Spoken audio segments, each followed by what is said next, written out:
अस्सलाम वालेकुम। आज हम डिस्कस करेंगे how to cover any subject. अगर सीएसएस की तैयारी कर रहे हो या पीएमएस की तैयारी कर रहे हो, किसी भी कम्पिटिटिव एग्ज़ाम की तैयारी कर रहे हो और उसमें आपके डिफरेंट सब्जेक्ट्स अगर पढ़ने हो तो कैसे कवर करें, अपने कोर्स को किस तरह कवर करें। अगर हम सीएसएस की बात करें तो सीएसएस में 12 पेपर्स होते हैं, एक एसे और प्रेसी। इसके अलावा रिमेनिंग 10 पेपर्स, 4 कंपलसरी 6 ऑप्शनल्स। ऐसे और प्रेसी पे मैंने पहले बात की थी। रिमेनिंग जो 10 पेपर्स है उस पे आज हम बात करेंगे कि आपने किस तरह एक पेपर को कवर करना है। देखिए, ये बात याद रखिएगा, मैं आप लोगों के साथ 6 स्टेप्स शेयर करूंगा एक सब्जेक्ट को कवर करने के लिए। 6 स्टेप्स, और ये जो 6 स्टेप्स है ये आप किसी भी पेपर, किसी भी सब्जेक्ट पे आप अप्लाई कर सकते हो।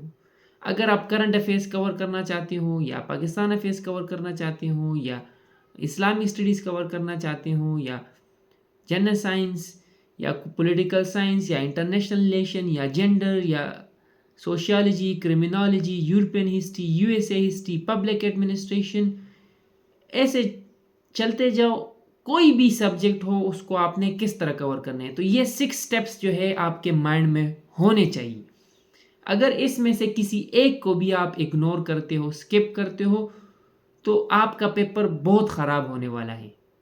इस वजह से एक पेपर और पेन उठाएं और ये 6 स्टेप्स अपने साथ लेके और फिर इसी को फॉलो करें। सेल्फ स्टडी का मेथड भी आप लोगों को सिखाऊंगा कि सेल्फ स्टडी के थ्रू किस तरह करना है, और अगर आप किसी का कोर्स को ज्वाइन करते हो तो वो भी इसमें आ जाएगा।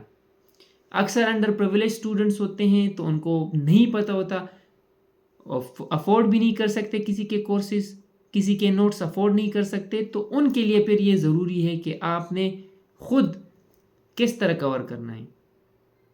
देखिए, गूगल में सर्च करें सीएसएस सिलेबस या पीएमएस सिलेबस, या कोई भी एग्ज़ाम है उसका सिलेबस पहले निकालें। ऑप्शनल पे मैं इंशाल्लाह डिस्कशन करूंगा कि ऑप्शनल किस तरह चूज़ करने हैं। आपके कंपलसरी और ऑप्शनल आपने चूज़ किए हुए। अब आपने अपना रूटीन बनाया है कि मैंने जो है डेली इन 2 सब्जेक्ट्स पे काम करना है।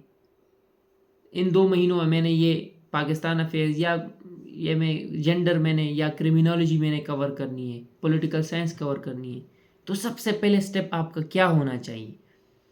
सबसे पहले एकेडमी को ज्वाइन ना करें, सबसे पहले बुक्स ना खरीदें, सबसे पहले जो है आप गूगल में सर्चिंग ना करें, बल्कि सबसे पहले सर्च करें गूगल में, अदर चीज़ें छोड़े, सिर्फ आप सिलेबस निकालें। स्टेप नंबर 1, आप उस सब्जेक्ट के सिलेबस निकालें और उस सिलेबस का प्रिंट आउट निकालें।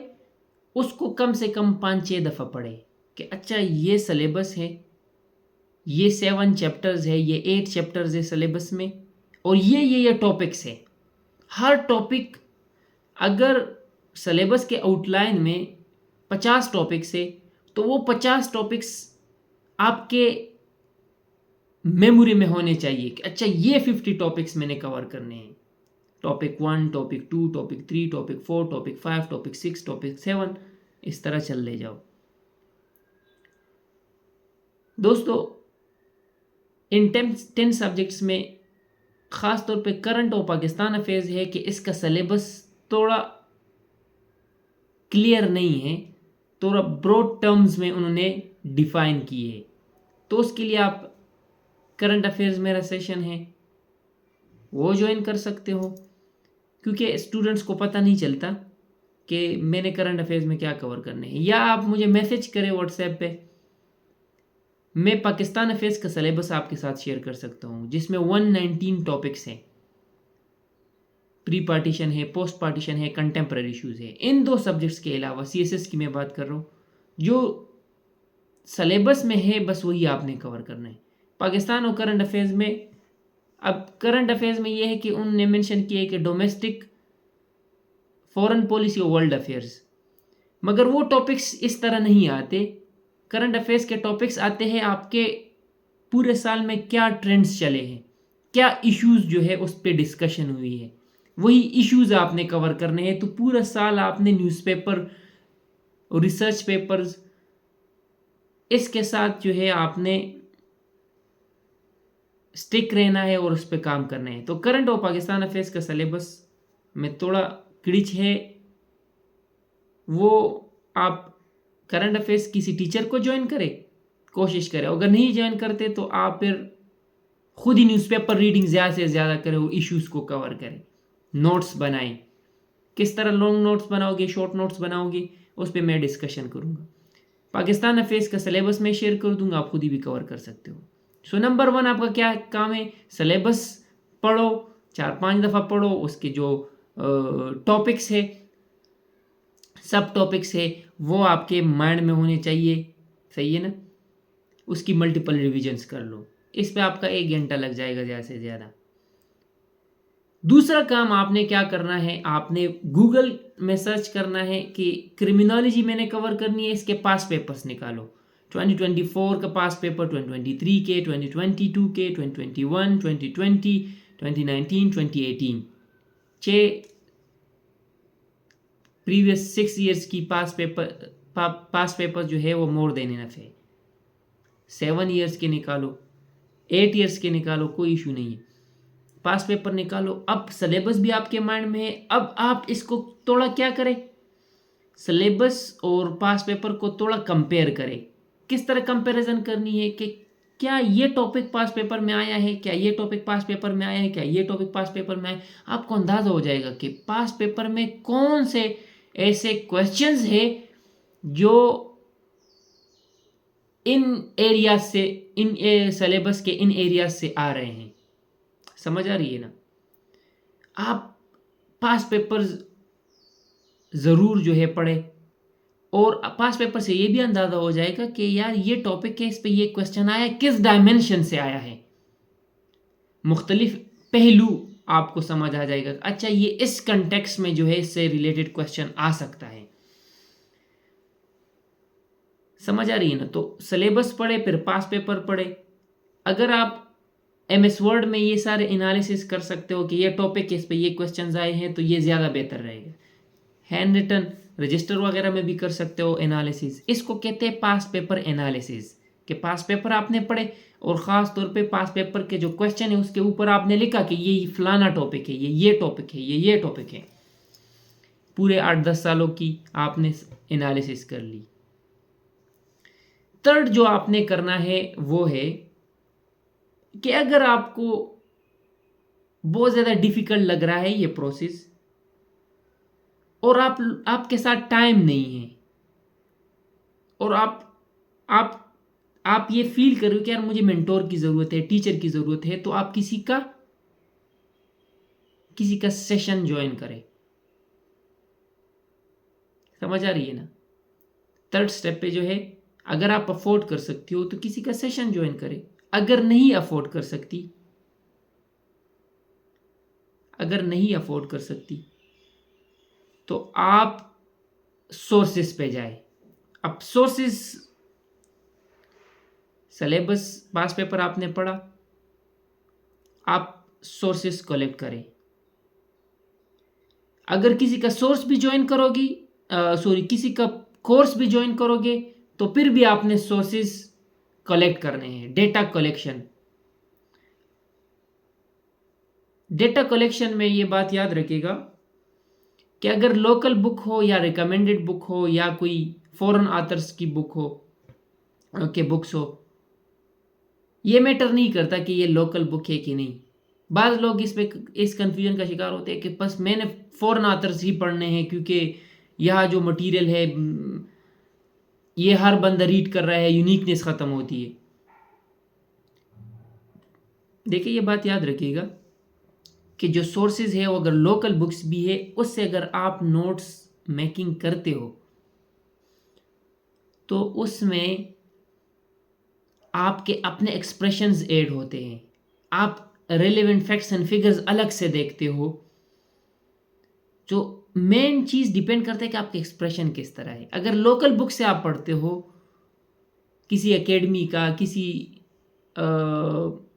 किसी भी टीचर का, इंस्टीट्यूट वगैरह किसी का भी, और आपके एक्सप्रेशन स्ट्रॉन्ग है तो आप बहुत ज़बरदस्त मार्क्स ला सकते हो। समझ आ रही है ना? आप 70+ मार्क्स ला सकते हो।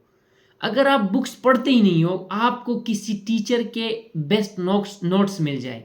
हमारे साथ अल्हम्दुलिल्लाह मोर देन 15 सब्जेक्ट्स के नोट्स है जो हमने खुद ही, पूरा मेरा जो टीम है, कंटेंट राइटर्स जो मेरे है, प्रोफेशनल टीचर्स है, उनसे हमने नोट्स कंपाइल किए हैं। तो आप किसी के नोट्स भी ले सकते हो, किसी टीचर के नोट्स, बुक को छोड़ दे किसी टीचर के नोट्स भी आप ले सकते हो। ज़रूरी नहीं है, सही है ना?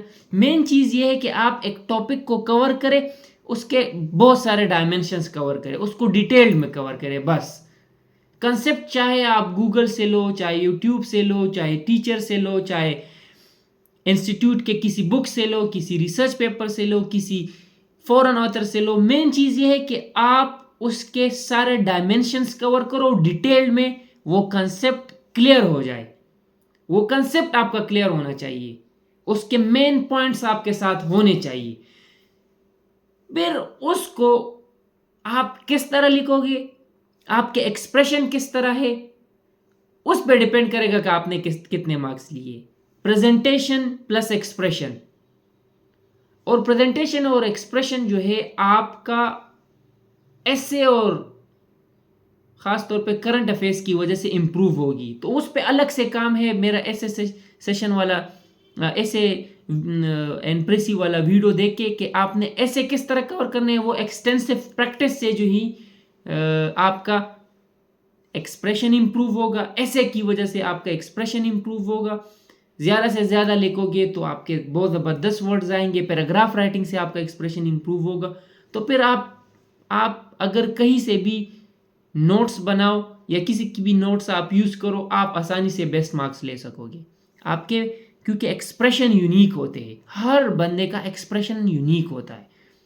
एक्सप्रेशन से मुराद मेरा है कि आपका चॉइस ऑफ वर्ड क्या है, आपका लैंग्वेज क्या है, आपका रिटन वो प्रेजेंटेशन क्या है, आपका डिक्शन क्या है, आपका वो केप किस तरह है, आपका सेंटेंस स्ट्रक्चर किस तरह है, आप अपने बात को किस तरह समझा पाते हो अपने चेकर को। अगर आप एक बहुत मुश्किल कंसेप्ट जो है बहुत आसान वर्ड्स में अपने चेकर को समझा देते हो जो चेक करेगा, तो इट्स मीन आपका प्रेजेंटेशन और एक्सप्रेशन बेस्ट है। और अगर आप एक चीज़ को समझा नहीं सकते सामने वाले को, अपने रीडर को, तो इट्स मीन आपका एक्सप्रेशन कुछ भी नहीं है। तो वो स्ट्रॉन्ग एक्सप्रेशन आपका होना चाहिए, वो फॉर्मल एकेडमिक राइटिंग आपकी होनी चाहिए। उसके लिए ज़रूरी है कि आप किसी ऐसे टीचर को ज्वाइन करें ऐसे के लिए कि वो आपसे ज़्यादा से ज़्यादा प्रैक्टिस कराए। और अल्हम्दुलिल्लाह हम भी अपने ऐसे सेशन में यही काम करते हैं कि ग्रामर अलग से पढ़ाते हैं, पैराग्राफ राइटिंग अलग से करते हैं, कंटेंट अलग से डेवलप करवाते हैं, स्ट्रक्चर अलग से पढ़ाते हैं। तो आप भी ऐसे पे साथ साथ ज़रूर काम करेगा, आपकी एक्सप्रेशन स्ट्रॉन्ग हो। तो स्टेप 1 सिलेबस है, स्टेप 2 पास्ट पेपर है, स्टेप 3 जो है आपके सोर्सेज है। अब सोर्सेज में जो है मैंने आपको कहा ना, टॉपिक वाइज जाए। 1-2 बुक्स अगर आपके है लोकल मार्केट के या रिकमेंडेड बुक से, वो अपने सामने रखे और टॉपिक 1 देखे कि इस बुक में ये है, वो पढ़े, उसके नोट्स बनाए। पहले लॉन्ग नोट्स बनाए, फिर लॉन्ग नोट्स के शॉर्ट नोट्स बनाए। अगर नहीं है बुक्स आपके साथ, गूगल में सर्च करें वो टॉपिक। पहले 4-5 जो वेबसाइट आएंगे उस वेबसाइट्स पे वो आर्टिकल्स पढ़े, कॉपी करें, MS वर्ड में पेस्ट करें, या अपने रजिस्टर में जो है वो पढ़ते जाओ। मेन पॉइंट्स अपने रजिस्टर, हेडिंग्स मेन पॉइंट्स अपने रजिस्टर में लिखती जाओ। इसी तरह आप सोर्सेज से नोट्स बनाओगे। जो भी बुक होगा, जो भी गूगल का आर्टिकल होगा, बस आपका टॉपिक कवर होना चाहिए। पास पेपर आपने देखा है, आपको पता है कि कितना मैंने कवर करना है। ये ना करे कि एक टॉपिक के आप 70 पेजेस के नोट्स बनाओ, कश्मीर इशू है 80 पेजेस के नोट्स बनाओ। नहीं, बल्कि देखो कि ये टॉपिक कितना इंपॉर्टेंट है, पास पेपर में कितनी दफ़ा ये आया है, उसके मुताबिक बनाओ। 10 पेजेस का बनाओ, 15 पेजेस की बनाओ, 20 पेजेस के बनाओ। खासतौर पर पाकिस्तान अफेयर्स के क्वेश्चन बहुत ज़्यादा लेंथी होते हैं, 40 पेजेस तक बनाओ। 4-5 घंटे आपके लगेंगे एक टॉपिक कवर करने पे। MS वर्ड पे आपका टाइम कम ज़ाया होगा। अगर आप ये नोट्स खुद नहीं बना सकते तो आप किसी टीचर के नोट्स ले सकते हो, हमारे भी है, किसी और टीचर के हैं, आपको बेहतरीन नोट्स मिल जाएंगे। बस नोट्स मेकिंग जो हमारा स्टेप 4 है, नोट्स मेकिंग में आपने ये ख्याल रखना है कि आप लोग ज़्यादा से ज़्यादा फैक्ट्स एंड फिगर्स उसमें डालो, ज़्यादा से ज़्यादा एग्जाम्पल्स डालो। आपके आर्गुमेंट फैक्ट बेस्ड होने चाहिए। आपके जो आर्गुमेंट्स होंगे, जो मेन पॉइंट्स होंगे, उसके पीछे जो है वो बेस होना चाहिए, वो एविडेंस होना चाहिए। आपने अपने आर्गुमेंट्स को सब्सटेंशिएट करने हैं with evidence, with facts and figures, reports, survey, book reviews. ये सारे चीज़ें आप अपने नोट्स में ऐड ऑन किया करें। अगर एक आर्टिकल है और उसमें कोई एग्जाम्पल नहीं है, सिर्फ हवाई बातें हैं, जेनेरिक बातें हैं, एग्जाम्पल नहीं है, फैक्ट्स एंड फिगर है, उस आर्टिकल को प्रीफर ना करें, उससे ना पढ़े। कोशिश करें आर्टिकल में देखें कि अच्छा ये कंसेप्ट है, इसके कंसेप्ट को समझाने के लिए इन्होंने एग्जाम्पल्स यूज़ किए कि नहीं। तो अगर एग्जाम्पल्स यूज़ किए, फैक्ट्स एंड फिगर ज़बरदस्त तरीके से यूज़ किए हैं, ये ना देखें कि ये 2024 के ही होने चाहिए, 2023, 22, 20, 21 का भी ले सकते हो। अगर लेटेस्ट मिल रहा है तो अच्छी बात है, नहीं मिले कोई मसला नहीं है। बस आप वो कंसेप्ट सही तरह से समझाए, बस ये आपका मेन कोर थीम होना चाहिए। लॉन्ग नोट्स बनाएं। जब लॉन्ग नोट्स बन जाए, इसमें मैं एक डिटेल में वीडियो शेयर करूंगा कि आपने नोट्स किस तरह बनाने, न्यूज़पेपर से किस तरह बनाने हैं, आपने न्यूज़पेपर बुक वेबसाइट से किस तरह बना, बुक से किस तरह बनाने हैं, वेबसाइट से किस तरह बनाए। तो मैं एक आर्टिकल से खुद ही नोट्स बना के वीडियो में आप लोग के साथ शेयर करूंगा कि इस तरह बनते हैं। MS वर्ड में आप लोग के सामने ही बनाऊंगा। ये बात याद रखिएगा कि नोट्स मेकिंग में ये ना देखे कि बस मैंने हर सेंटेंस चेंज करना है, उसी को जो है उसी आर्टिकल को कॉपी पेस्ट करें, मगर कोशिश करें कि उसमें इररिलेवेंट पॉइंट्स निकाले। नोट्स मेकिंग में क्या होती है, अपना फिलोसफर ना बने कि बस अपने आइडियाज उसमें वो करे, बल्कि अपना टाइम बचाए, उसी आर्टिकल को पढ़े और उससे एक्स्ट्रा मटेरियल निकाले, जो एडिशनल एक्स्ट्रा चीज़ें वो निकाले, उसको शॉर्ट करते जाओ। अगर 20 पेजेस का रिसर्च पेपर है, उससे 10 पेजेस के नोट्स बनाओ। 20 पेजेस का बुक है तो उससे 10-12 पेजेस के नोट्स बनाओ। हर्फ बहर्फ ना लिखो, उससे मेन पॉइंट्स निकालो। अगर एक पैराग्राफ में 6 पॉइंट्स है तो उससे 3-4 पॉइंट्स निकालो, हर पॉइंट ना निकालो। अगर बहुत ज़्यादा इंपॉर्टेंट लग रहा है तो हर पॉइंट निकाल सकते हो। अगर बुक 600 पेजेस का है तो आपके नोट्स 300 पेजेस के होने चाहिए। अगर बुक 1000 पेजेस का है तो आप अपने सिलेबस के मुताबिक नोट्स बनाएं। 400 पेजेस के लॉन्ग नोट्स होने चाहिए। ज़रूरी नहीं है कि आप अपने नोट्स खुद बनाओ, किसी और के भी ले सकते हो अगर बेहतर है, कॉन्सेप्ट्स क्लियर हो रहे हैं, प्रेजेंटेशन अच्छी है। जब आपके लॉन्ग नोट्स बन जाए तो लॉन्ग नोट्स को आप एक दफ़ा पढ़ें। डेफिनेटली जब आप नोट्स बना रहे हो तो आप साथ साथ पढ़ रहे हो, मगर फिर जब कंप्लीट हो जाए दोबारा पढ़ें और उसके फिर बैठ जाए। उसके मेन पॉइंट्स अगर हैंड रिटन है तो मेन पॉइंट्स हाईलाइट करें। शॉर्ट नोट्स बनाने के लिए मेन पॉइंट्स हाईलाइट करें। अगर टाइम है तो उसके शॉर्ट नोट्स बनाएं। अगर 10 पेजेस का मिसाल के तौर पे एक टॉपिक है, उसके 2 पेजेस का शॉर्ट नोट्स बनाओ, बिल्कुल क्रक्स में फैक्ट्स, फिगर्स, रिपोर्ट, सर्वे, मेन हेडिंग्स, ये मटेरियल टारगेट करें, उसके शॉर्ट नोट्स बने। अगर 300 पेजेस के लॉन्ग नोट्स है, 50 पेजेस, 60 पेजेस, 70 पेजेस के शॉर्ट नोट्स बनाओ, 80 पेजेस के शॉर्ट नोट्स बनाओ। इससे क्या फ़ायदा होगा? फ़ायदा ये होगा कि एग्ज़ाम की रात पे अगर आपने 2 पेपर की रिवीजन करनी है, डेली टॉप 2 पेपर्स होते हैं, आपके साथ पूरे रात में 6 घंटे होंगे क्योंकि आपने सोना भी है। तो उन 6 घंटों में आपने 300 पेजेस के लॉन्ग नोट्स नहीं रीड कर सकते कि 2 पेपर है तो 800 पेजेस के नोट्स मैंने रीड करने हैं। पाकिस्तान अफेयर्स के तो फिर 1500 पेजेस के नोट्स होते हैं। आपने फिर इस टाइम सिर्फ शॉर्ट नोट्स पढ़ने हैं। तो जब लॉन्ग नोट्स बन जाए, अपने लॉन्ग नोट्स को 3-4 दफ़ा रीड करें और मेन पॉइंट्स हाईलाइट करें और उन मेन पॉइंट्स को निकाले, जल्दी जल्दी शॉर्ट नोट्स बनाए, रफ में शॉर्ट नोट्स बनाए अपने लिए कि सिर्फ आपको समझ आती हो, किसी और को नहीं। इस शॉर्ट नोट्स कभी किसी से बाय ना करें। शॉर्ट नोट्स कभी, अक्सर मैं देखता हूँ कि कोई CSP है या कोई टीचर है, वो आपको कहता है कि ये शॉर्ट नोट्स है, ये मैंने अपने लेक्चर्स के लिए शॉर्ट नोट्स बनाए थे। उसने आगे 50 पेजेस रीड किए हैं, उसके जो है उसने 5 पेजेस के शॉर्ट नोट्स बनाए हैं। वो कंसेप्ट्स उसके क्लियर है, आपके क्लियर नहीं है। 5 पेजेस से आपका 50 पेजेस का कंसेप्ट क्लियर नहीं होता, आर्गुमेंट्स कंप्लीट नहीं होते। तो शॉर्ट नोट से आप लॉन्ग नोट्स पर नहीं बना सकते, लॉन्ग से शॉर्ट बनते हैं। और फिर क्योंकि आपके साथ दोनों लॉन्ग और शॉर्ट होते हैं, तो आपके साथ एक पूरा कंटेंट माइंड में होता है। तो फिर जब आप शॉर्ट नोट्स पढ़ते हो, आपको लॉन्ग नोट्स याद आते हैं, क्योंकि मेन पॉइंट्स आपके माइंड में भी है। बस just for the sake of revision आप शॉर्ट नोट्स बनाते हो। समझ आ रही है ना?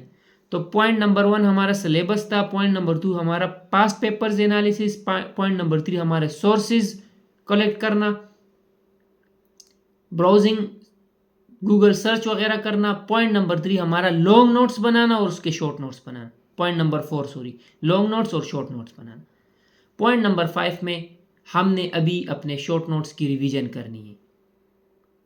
कम से कम आप एग्जाम से पहले शॉर्ट नोट्स की 15 से 20 दफ़ा रिवीजन आप करने हैं। 15 से 20 दफ़ा आपकी रिवीजन होनी चाहिए। अगर 60 पेजेस के नोट्स है, वो 2 घंटों में रिवाइज हो सकते हैं। कोशिश करें मंथ में आप एक सब्जेक्ट को 4-5 घंटे, तो 2-3 दफ़ा रिवीजन हो। रिवीजन बहुत ज़्यादा इंपॉर्टेंट है। Revision is the key to success. समझ आ रही है ना? तो CSS में सक्सेस चाहते हो, रिवीजन ज़्यादा करें। पॉइंट नंबर 6 हमारा जो है वो है मॉक टेस्ट। पूरा कोर्स कवर कर लिया, अपने आप को भी टेस्ट करना है कि मैंने ये नोट सही बनाए कि नहीं, मेरे कंसेप्ट्स क्लियर है कि नहीं। तो आखिरी 3 मंथ्स या 2 मंथ्स आप मॉक टेस्ट के लिए दें। हर सब्जेक्ट के कम से कम 4 मॉक आपको देने चाहिए। 2 मंथ्स में आप आसानी से 4 मॉक दे सकते हो।